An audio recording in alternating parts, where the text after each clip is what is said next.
Hello नमस्कार साथियों, स्वागत है आपके अपने YouTube channel JL Jharkhand live में। दोस्तों, झारखंड राज्य सरकार ने जेपीएससी की नई नियमावली जो है वो 2020-21 को प्रदान कर दी है, मंजूरी प्रदान कर दी गई है। और अब इसी नियमावली के तहत आगे आने वाली जो भी वैकेंसी होगी यहाँ पर जेपीएससी के माध्यम से जेपीएससी कंडक्ट करवाएगी, इसी नियमावली के तहत नियुक्ति करेगी। तो ये जो नियुक्ति चल रही थी वर्तमान में, ये 1951 का नियमावली था और इसी से अब तक जेपीएससी की परीक्षाएं होती आ रही थी। तो राज्य सरकार ने अब एक यहाँ पर नई नियमावली बनाई है 2020-21। सभी बातें यहाँ पर क्लियर नहीं है, लेकिन कुछ कुछ बातें क्लियर कर दी गई हैं। और जब जो गैजेट जारी किया जाएगा, जब लिपि जारी की जाएगी नियमावली की, तो उस पर जो है साफ साफ इंगित होगा। और अभी जो है कयास लगाए जा रहे हैं तरह तरह के, और फिलहाल जितनी बातें कही गई हैं और तरह तरह के कयास भी लगाए जा रहे हैं।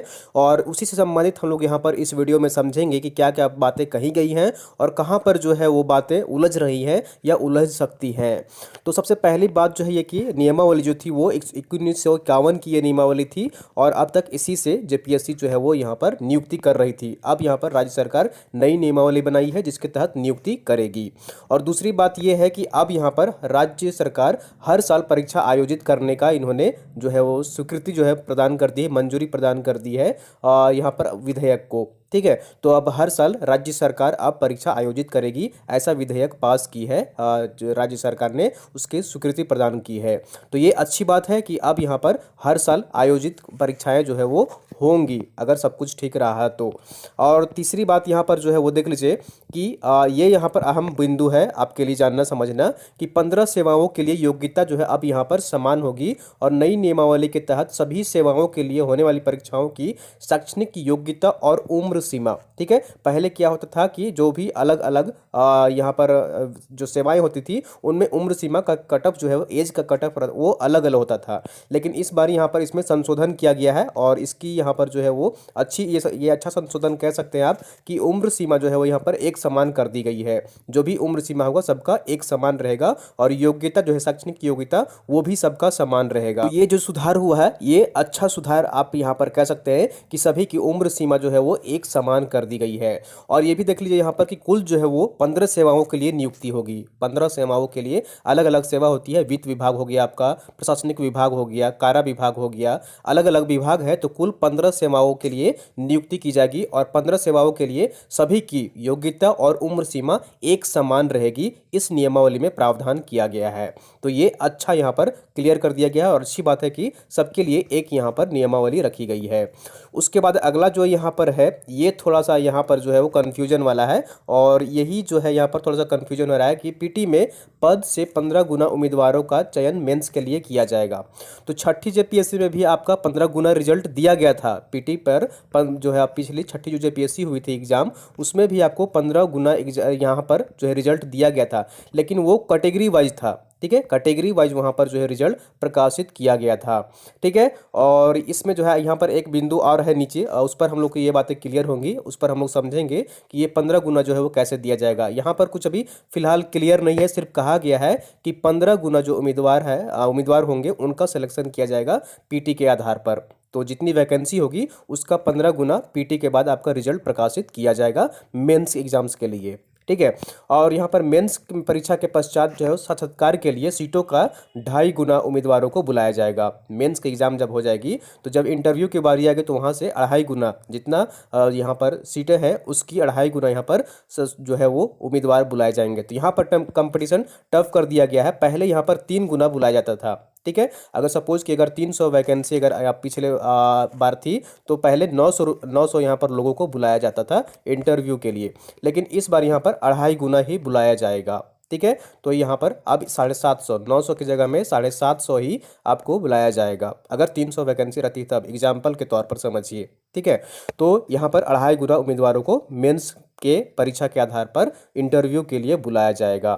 ठीक है, और ये जो है यहाँ पर विवाद खत्म हो गया है। ये वाला बात ये काफ़ी विवादित रहा था यहाँ पर छठी जेपीएससी में कि अंग्रेजी या हिंदी भाषा वाले विषय का अंक केवल क्वालिफाइंग होगा। ये यहाँ पर क्लियर कर दिया गया है कि जो भी आप लैंग्वेज पेपर चूज करेंगे अंग्रेजी या हिंदी भाषा वाले विषय का अंक जो है वो यहाँ पर केवल क्वालिफाइंग होगा। मात्र आपको यहाँ पर 30% आप नंबर लाना होगा और आप इस सब्जेक्ट में क्वालिफाई कर जाएंगे।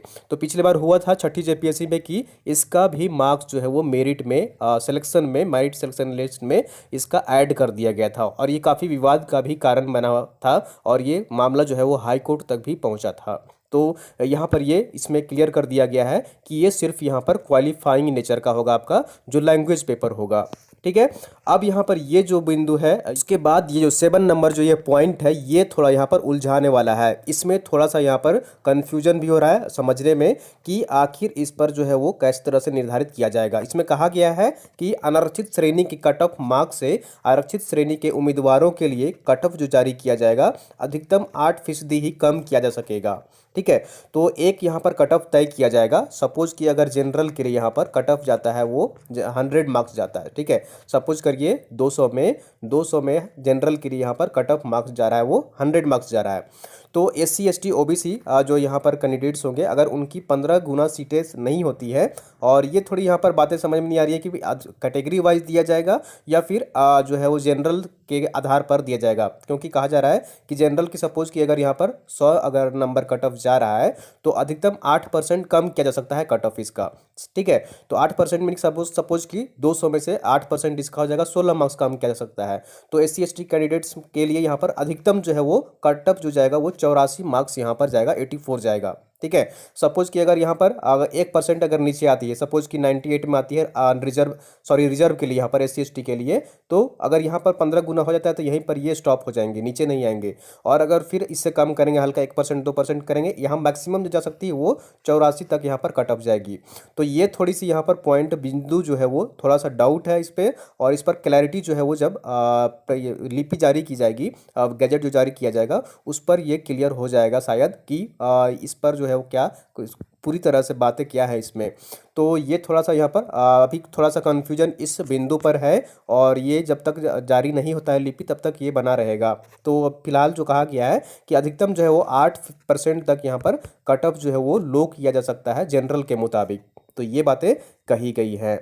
और उसके बाद यहाँ पर देख लीजिए सर्विस एलोकेशन के लिए ये एक अच्छी बात यहाँ पर निकल कर आई है। इसमें अच्छा संशोधन किया गया है कि सर्विस एलोकेशन के लिए फाइनल रिजल्ट के बाद अनारक्षित वर्ग के लिए मेरिट लिस्ट तैयार होगी। यदि इसमें मेरिट के आधार पर आरक्षित श्रेणी के अभ्यर्थी क्वालिफाई करेंगे तो उन्हें अनारक्षित में रखा जाएगा।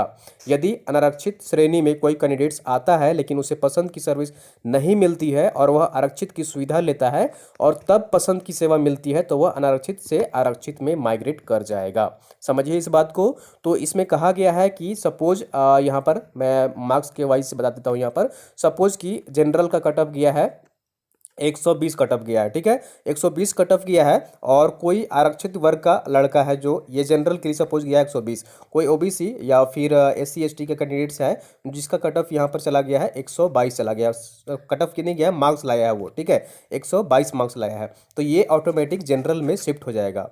और जब यहाँ पर सर्विस एलोकेशन की बात होगी तो अगर यहाँ पर भी उस सुविधाएं दोनों जगह मिलेंगी।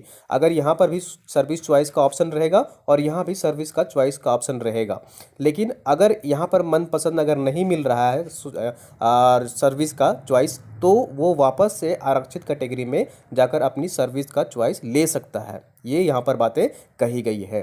तो सर्विस एलोकेशन का जो मामला है उसमें छूट दी गई है सर्विस चूज करने का, पसंद करने का।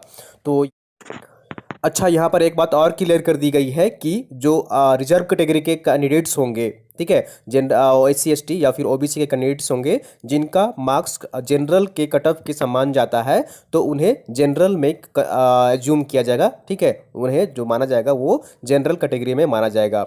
तो इससे आरक्षण के जो लाभ है वो सही तरीके से अब यहाँ पर मिलता हुआ दिख रहा है। जो एक तो बिंदु में कन्फ्यूजन है और जो 8% है और 15 गुना ये कहा गया है, इसमें थोड़ा सा यहाँ पर कन्फ्यूजन है, लेकिन हो सकता है कि मैं गलत हूँ और जब लिपि जारी की जाएगी तो उसमें सारी चीज़ें क्लियर हो जाएंगी। तो हमें इंतज़ार करना चाहिए। जो JPSC की नई नियमावली बनी है वो कब तक जारी की जाती है, उसमें सारी जो है वो बातें स्पष्ट होंगी, लिखी हुई होंगी और वही उसी के अनुसार जो है वो नियुक्ति की जाएगी। तो हमें उसका इंतज़ार करना चाहिए कितना जल्दी सरकार यहाँ पर जारी करती है JPSC की जो नियमावली की प्रति है। तो दोस्तों उम्मीद करता हूँ कि कुछ बातें आपको समझ में आई होंगी, और कुछ अगर डाउट रहा होगा तो कमेंट करिएगा। कुछ हो सकता है कि हमने वो बातें नहीं समझी होंगी, आपने समझा होगा, तो वो भी आप कमेंट करिएगा। मैं कोशिश करूँगा आपके सवालों के जवाब देने का। तो दोस्तों उम्मीद करता हूँ आपको वीडियो पसंद आई होगी, जरूर लाइक करिए। दोस्तों अगर चैनल में नए हैं तो सब्सक्राइब कर लीजिए, और वीडियो को आप लोग अपने दोस्तों के साथ अधिक से अधिक शेयर कर दिया करिए, ताकि अन्य लोग भी यहाँ पर जुड़ सकें और सारी जानकारी समझ सकें, जान सकें।